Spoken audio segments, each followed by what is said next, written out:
Glenn Ignacio, the retired major who's joined us a number of times, retired from Air Force Special Operations, usually to talk about the war in Israel, which we certainly could talk about, but with today's news being on Ukraine and this news conference starting in a few moments, I do want to tap into your expertise of maybe what you picked up there in Ukraine and how it all plays into this debate about whether we should keep funding the war. What did you take away?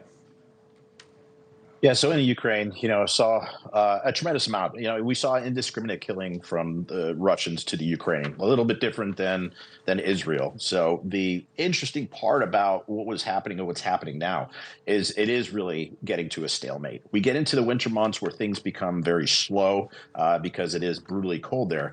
But it really has become almost trench warfare. The morale after a couple of years of fighting of the Ukrainians is low. The Russians is not wanting to be there is also low as well. So in your view, the overly simplistic question, I guess, is can Ukraine still win this war? But I guess when I ask that, what I'm specifically referring to, because we've been talking a lot about money today and whether the U.S. is going to keep paying for the war. That's the debate in Washington. But what's the goal right now? Does Ukraine just want to hold the ground where it is? Can it push Russia out, reclaim the territory that it's lost? What would your assessment be after being there? Yeah, at this point, I don't see how Ukraine has the capability with either the equipment or the morale and the motivation of those to be able to push Russia out. The same thing where I don't see Russia being able to take much more of Ukraine as well. So again, it's more of a stalemate. I believe that 60 billion or so plus really does have to be defined of what it's going to be used. But I don't see that much progression going on both sides at this point. All right. So the question there, and again, I'm not going to get in with you, of course, to the politics domestically about whether border security should be included or anything like that. But from the military's perspective, is the investment worth it now?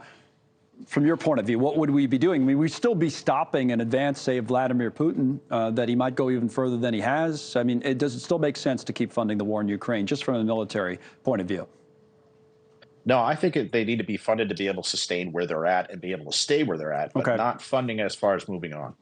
Okay, but obviously staying where you're at would require some fighting. Otherwise, Russia could overrun them there. There was an interesting report that came out today that's been reported that was declassified U.S. intelligence. I'll put it up about the Ukraine war costing Russia.